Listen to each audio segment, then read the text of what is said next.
ওকে, তো আমাদের নতুন স্লাইড শুরু হচ্ছে আজকে। নতুন চ্যাপ্টার নাম হচ্ছে ট্রান্সপোর্ট থ্রু সেল মেমব্রেন। ঠিক আছে, তো আমরা দুইটা স্লাইড কি একসাথে করছি। এখানে তোমার এই ট্রান্সপোর্ট থ্রু সেল মেমব্রেন এখানে একটা স্লাইড আছে, আর এইটার প্রথম অংশ, আর এই স্লাইডের মধ্যেই লাস্টের দিকে সেল সাইকেল এবং সেল ডিভিশন নামের একটা টপিকস আছে। ঠিক আছে, অর্থাৎ এই 25টা স্লাইডের মধ্যেই আমরা পুরা দুইটা চ্যাপ্টার শেষ করে দেবো। ঠিক আছে, আমরা শুরু করি তাহলে। Transport through cell membrane. আচ্ছা, transport through cell membrane important কি জন্য? কারণ আমরা এর আগে দেখছিলাম কি সেল মেমব্রেন হচ্ছে একটা সেমি পারমিয়েবল মেমব্রেন, বুঝছো? অর্থাৎ সে কিছু কিছু সাবস্টেন্সকে অ্যালাউ করবে পাস করার জন্য, কিছু কিছু সাবস্টেন্স সে করবে না। এজন্য সেলের জন্য যেসব জরুরি মলিকুলস আছে, যেগুলো তার জন্য ফিজিওলজিক্যাল ফাংশন বা তার যে কোনো ধরনের বডি ফাংশনের জন্য প্রয়োজন, সেগুলোকে সে কিন্তু ট্রান্সপোর্টের মাধ্যমে নিজের মধ্যে নিয়ে নেবে, আর যেগুলো তার জন্য প্রয়োজনীয় না সেগুলোকে সে ভিতরে ঢুকতে দিবে না। ঠিক আছে, তো এর মধ্যে অনেকগুলা জিনিস চলে আসবে, যেরকম তোমার ডিজিজের প্যাথোফিজিওলজি আসবে, যে ডিজিজ গুলো কিভাবে হচ্ছে, যদি ঢুকতে নাই দেয় তাহলে প্যাথোজেন বা মাইক্রোবস গুলো কিভাবে ঢুকে পড়তেছে। ঠিক আছে, এইসব অনেক জিনিসপত্র আসবে আর কি। তো সেগুলো নিয়েই আমরা ডিসকাস করতে থাকবো। তো আজকে আমরা শুরু করে দিই তাহলে, কি কি টাইপের ট্রান্সপোর্ট আছে বডিতে। দেখো, এই স্লাইডটাতে আমরা দেখতে পাচ্ছি basic mechanism of transport through cell membrane, অর্থাৎ একটা সেল মেমব্রেনের মধ্য দিয়ে কি কিভাবে ট্রান্সপোর্ট হতে পারে তার মেকানিজম গুলা, বুঝছো? দেখো, প্রধানত দুইটা ভাগে ভাগ করা গেছে, একটা হচ্ছে প্যাসিভ ট্রান্সপোর্ট অথবা ডিফিউশন, আর একটা হচ্ছে অ্যাক্টিভ ট্রান্সপোর্ট। ঠিক আছে, প্যাসিভ ট্রান্সপোর্ট আবার দুই রকম, একটা হচ্ছে সিম্পল ডিফিউশন, একটা হচ্ছে facilitated or carrier mediated diffusion. ঠিক আছে, তো এখানে আমি ডিটেলস বলতেছি না, কারণ প্রত্যেকটা সম্পর্কে সামনে আবার ডিসকাস করব। অ্যাক্টিভ ট্রান্সপোর্টকে দুই ভাগে ভাগ করা গেছে, একটা হচ্ছে প্রাইমারি অ্যাক্টিভ ট্রান্সপোর্ট, একটা হচ্ছে সেকেন্ডারি অ্যাক্টিভ ট্রান্সপোর্ট। তো সেকেন্ডারি অ্যাক্টিভ ট্রান্সপোর্ট আবার দুই রকমের, একটা হচ্ছে কো ট্রান্সপোর্ট, একটা হচ্ছে কাউন্টার ট্রান্সপোর্ট। ঠিক আছে, এছাড়া আরো কিছু ভাগে ভাগ করা গেছে, যেরকম special types of passive transport. কিছু কিছু স্পেশাল টাইপ আছে প্যাসিভ ট্রান্সপোর্টের। Number 1 bulk flow, number 2 filtration, number 3 osmosis. আর special type of active transport কি আছে? এন্ডোসাইটোসিস, এক্সোসাইটোসিস এবং ট্রান্সসাইটোসিস। তো অ্যাক্টিভ আর প্যাসিভ যেহেতু বারবার আসতেছে, সেজন্য এখানে একটু জিনিসটা ক্লিয়ার করে দিই। অ্যাক্টিভ ট্রান্সপোর্ট যেগুলোতে আমাদের ট্রান্সপোর্ট হওয়ার জন্য সেলের কিছু এনার্জি লস হয়, অর্থাৎ তোমার এনার্জি ইউজ করে সে কোনো কিছুকে বডির ভিতরে বা বাইরে নিয়ে আসবে, এটা হচ্ছে অ্যাক্টিভ ট্রান্সপোর্ট। আর প্যাসিভ ট্রান্সপোর্ট কোনটা? যেটাতে আমাদের কোনো এনার্জি লস হবে না। ঠিক আছে, সেটাকে আমরা বলতেছি প্যাসিভ ট্রান্সপোর্ট।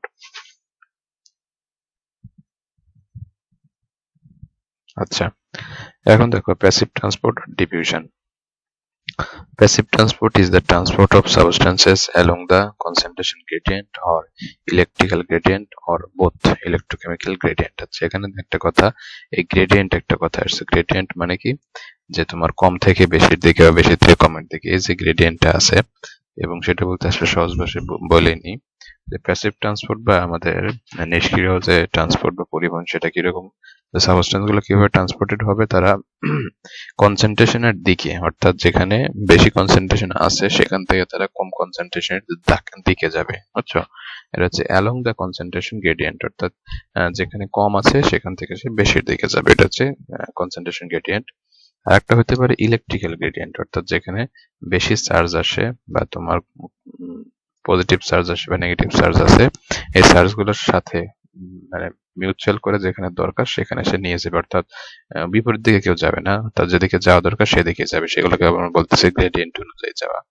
আর বোথ ইলেকট্রোকেমিক্যাল গ্রেডিয়েন্ট, অথবা দুইটাই হতে পারে, যে চার্জের উপরে ডিপেন্ড করবে, কনসেন্ট্রেশনের উপর ডিপেন্ড করবে। ঠিক আছে, যেহেতু তোমার সোডিয়াম অনেক বেশি আছে আর একটা জায়গাতে সোডিয়াম অনেক কম, তো সেক্ষেত্রে কি করবে? যে সোডিয়াম বেশি থেকে সে কমের দিকে যেতে থাকবে, এটা হচ্ছে তার ইলেকট্রিক্যাল গ্রেডিয়েন্ট। ওকে, অথবা সোডিয়াম হচ্ছে পজিটিভ চার্জ, আর অন্য একটা জায়গা যেখানে পজিটিভ চার্জ খুব কম আছে বা নেগেটিভ বেশি হয়ে গেছে, তখন সেখানে সোডিয়ামটা ভিতরে প্রবেশ করবে, এটা হচ্ছে তার electrical gradient. Okay, it is also known as diffusion or downfill downhill movement, ঠিক আছে। এটাকে অনেক সময় ডিফিউশন বা ব্যাপন বা ডাউনহিল মুভমেন্ট, অর্থাৎ উপর থেকে পাহাড়ের উপরে ঝর্ণা থাকলে যেরকম পানিগুলো এমনি নিচে চলে আসে, কোনো শক্তির দরকার হয় না, তো এরকম ডাউনহিল হচ্ছে কি পাহাড়ের উপর থেকে নিচের দিকে নেমে আসা এই মুভমেন্টটাকে ডাউনহিল মুভমেন্টও বলা হয়।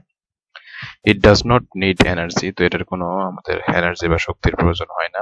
Passive transport is like swimming in the direction of water flow in a river. বলতেছে প্যাসিভ ট্রান্সপোর্ট হচ্ছে যে তোমার নদীতে স্রোত যেদিকে যাচ্ছে, পানির ফ্লো বা প্রবাহ যেদিকে হচ্ছে ঠিক সেদিকেই সাঁতার কাটা, অর্থাৎ জাস্ট খালি পরিবেশের সাথে নিজেকে মিলিয়ে দেওয়া, তাহলে সে অটোমেটিক্যালি যাইতে থাকবে। ওকে, here the substances move from region of higher concentration to the region of lower concentration.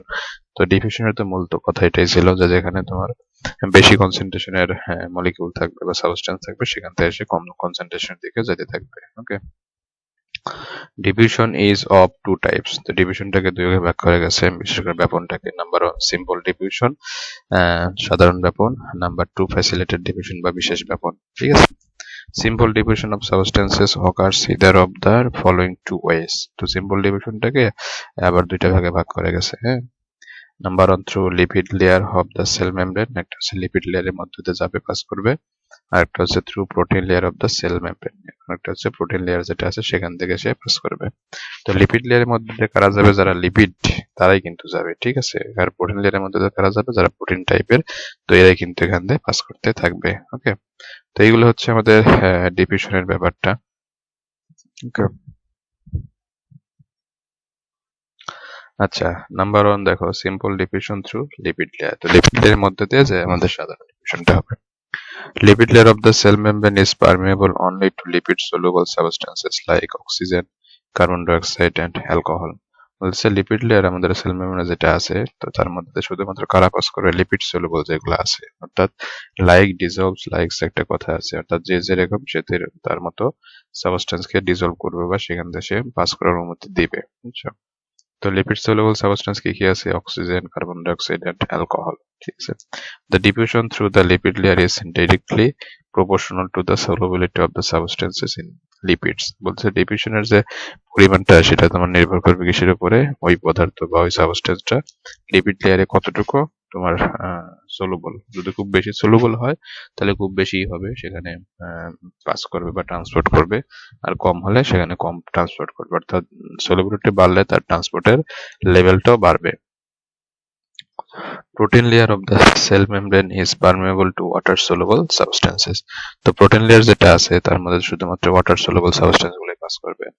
Mainly electrolytes diffuse through the protein layer. তো সাধারণত ইলেকট্রোলাইট যেগুলো আছে সেগুলো প্রোটিন লেয়ার দিয়ে পাস করে, বিশেষ করে তোমার সোডিয়াম আয়ন আছে, এরপরে পটাশিয়াম আয়ন আছে, এরকম যেগুলো আয়ন গুলো আছে সেগুলো প্রোটিন লেয়ার দিয়ে ডিফিউজ করবে। Throughout the central lipid layer of the cell membrane there are some pores। বলতেছে পুরা লিপিড লেয়ারের মধ্যে সেল মেমব্রেনের যে লিপিড লেয়ার আছে, তো সেখানে কিছু পোর বা কিছু এরকম ছিদ্রের মতো থাকে, গর্তের মতো। Integral protein molecules of protein layer invaginate into those pores from either surface of the cell membrane। বলতেছে ইন্টিগ্রাল প্রোটিন যেগুলো আছে, যেসব মলিকুল পুরা সেল মেমব্রেনটা জুড়ে থাকে, তো সেই সব মলিকুল কি করে, এইসব পুরা সেল মেমব্রেনের মধ্যে থাকে এবং সেখান দিয়ে এই পোরগুলোর মধ্য দিয়ে এই এই সাবস্টেন্স গুলোকে পাস করতে হেল্প করে, ঠিক আছে। এবং যে কোনো সারফেস থেকে, ভিতর থেকে হতে পারে, বাইরে থেকে হতে পারে। Thus the pores present in the central lipid layer are entirely lined up by integral protein molecules। তো এইগুলা সাধারণত ওই যে পোরগুলা বা ছিদ্রগুলো, এগুলো চারধারেই আমাদের এই প্রোটিন মলিকুল গুলা তাকে বেষ্টন করে থাকে, যার মধ্যে দিয়ে সহজেই এই সাবস্টেন্স গুলো পাস করতে পারবে। আচ্ছা, number 2 facilitated or carrier mediated diffusion. এটা জিনিসটা কি বলছে, facilitated or carrier mediated diffusion is the type of diffusion by which the water soluble substances having larger molecules are transported through the cell membrane with the help of a carrier protein। Facilitated ডিফিউশনটা হচ্ছে কিরকম, যে আমাদের এখানে water soluble যে substance গুলো আছে এবং সেগুলো হচ্ছে একটু বড় সাইজের মলিকুল, তারা সেল মেমব্রেনের মধ্যে দিয়ে পাস করবে কিসের সাহায্যে, একটা ক্যারিয়ার প্রোটিন। ক্যারিয়ার প্রোটিন হচ্ছে কি, একটা প্রোটিন যেটা কি করবে, কোনো সাবস্টেন্সকে ক্যারি করবে বা বহন করে নিয়ে যাবে। By this process, the substances are transported across the cell membrane faster than the transport by simple diffusion। বলতেছে এই প্রসেস বা এই পদ্ধতিতে যে সাবস্টেন্স গুলা আমাদের সেল মেমব্রেনে পাস করবে তারা সাধারণত সিম্পল ডিফিউশনের চেয়েও আগে পাস করবে। ঠিক আছে। Glucose and amino acid are transported by facilitated diffusion. তো গ্লুকোজ এবং অ্যামিনো অ্যাসিড এই দুইটা মলিকুল সাধারণত ফ্যাসিলিটেটেড ডিফিউশনের মধ্যে দিয়ে পাস করে। Glucose and amino molecules cannot diffuse through the channels because the diameter of these molecules is larger than the diameter of the channels. বলতেছে এই মলিকুলগুলো সাধারণত চ্যানেল দিয়ে পাস করতে পারে না, কারণ এদের যে সাইজ বা এদের যে মানে আকৃতি এটা কিন্তু অনেক বড় আর কি। ঠিক আছে, এটা আকারটা অনেক বড় হয়, চ্যানেলের ডায়ামিটার এর ফলে চ্যানেলের মধ্যে দিয়ে ঢুকতে পারে না। Molecule of these substances binds with carrier protein। বলতেছে এইসব মলিকুল গুলা আমাদের ক্যারিয়ার প্রোটিনের সাথে বাইন্ড করে। Now some conformational changes occur in the carrier protein. এরপর ক্যারিয়ার প্রোটিনের কিছু কনফরমেশনাল চেঞ্জ হয়, অর্থাৎ এর আকৃতি এবং এর যে শেপটা ছিল সেটা চেঞ্জ হয়ে যায়। Due to this change the molecule reaches the other side of the cell membrane. তো এই পরিবর্তনের কারণে আমাদের যে মলিকুলটা আছে সেটা কি করে সেল মেমব্রেনের অপর প্রান্তে চলে যায়, অর্থাৎ এক প্রান্ত থেকে সেটা অপর প্রান্তে চলে গেল এইভাবে। তো এখানে দেখো দুইটা প্রসেস সম্পর্কে দেয়া আছে। আচ্ছা, কি প্রসেস দেখো, hypothetical diagram of facilitated diffusion from higher concentration ECF মানে extracellular fluid to lower concentration ICF intracellular fluid. ঠিক আছে। তো এখানে আমাদের একটা ক্যারিয়ার প্রোটিনের চিত্র দেয়া আছে। আচ্ছা, ক্যারিয়ার প্রোটিন এগুলো হচ্ছে আমাদের সেল মেমব্রেনের লেয়ার, লিপিড লেয়ার, লিপিডের ফসফোলিপিড বাইলেয়ার। এটা হচ্ছে আমাদের ক্যারিয়ার প্রোটিন, ভিতরে হচ্ছে পোর। হ্যাঁ, আর এগুলো হচ্ছে আমাদের কি গ্লুকোজ মলিকুল। গ্লুকোজ মলিকুল হচ্ছে সেলের বাইরে প্রচুর পরিমাণে আছে এবং সেলের ভিতরে খুব কম পরিমাণে, তাহলে সেক্ষেত্রে কি করতে হবে, সেলের বাইরের থেকে সেলের ভিতরে আসতে হবে। এটা হচ্ছে আমাদের ডিফিউশন। কিন্তু যেহেতু এখানে আমাদের একটা মলিকুল লাগতেছে ক্যারিয়ার প্রোটিন, এজন্য এটাকে আমরা বলতেছি ফ্যাসিলিটেটেড ডিফিউশন। ওকে, তো এটা কিভাবে ঘটতেছে দেখো, stage on glucose binds with career protein. হ্যাঁ, তো গ্লুকোজটা কি করবে, এই ক্যারিয়ার প্রোটিনের সাথে বাইন্ড করলো। হচ্ছে নর্মাল স্টেটে আমাদের ক্যারিয়ার প্রোটিনটা এভাবেই থাকবে, অর্থাৎ উপরের দিকে খোলা, নিচের দিকে বন্ধ। তো যখন এইটা আমাদের যে সাবস্টেন্সটা ভিতরে প্রবেশ করবে সেটা যদি এই ক্যারিয়ার প্রোটিনের সাথে বাইন্ড করে, তখন সাথে সাথে এর কনফরমেশনাল চেঞ্জ হয়, অর্থাৎ এর যে শেপে আছে এই শেপটা চেঞ্জ হয়ে যায়। চেঞ্জ হয়ে দেখো পরের স্টেজে কি হচ্ছে, এই উপরের প্রান্তটা খুলে যাচ্ছে, উপরের প্রান্তটা বন্ধ হয়ে যাচ্ছে এবং নিচের প্রান্তটা খুলে যাচ্ছে। ঠিক আছে।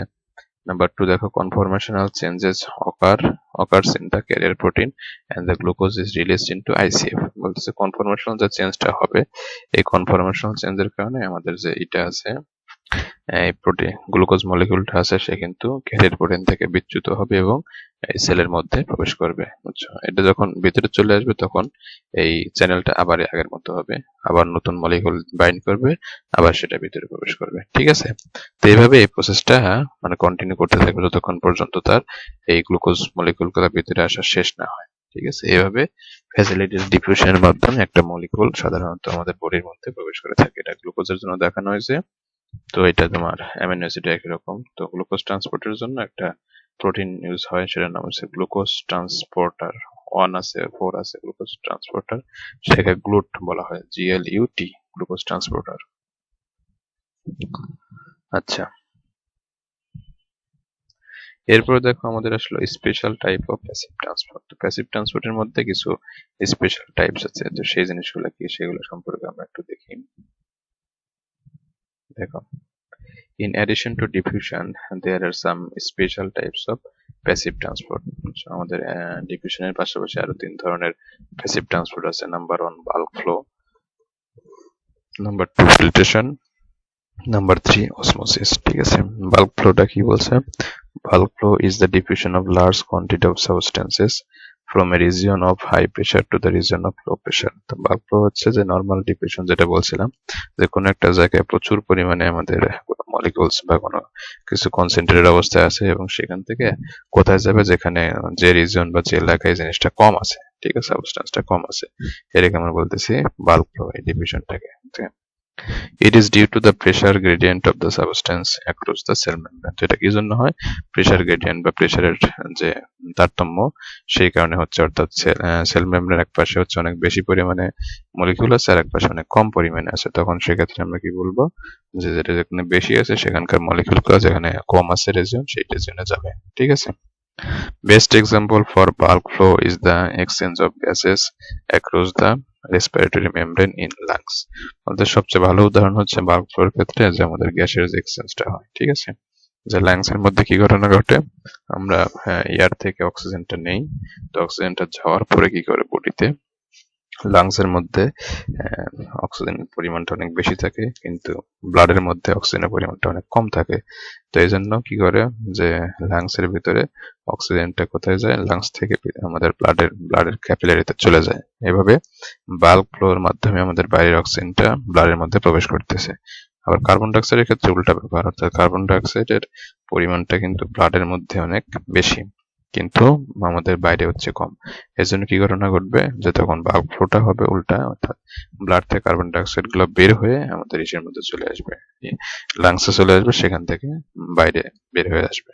ঠিক আছে।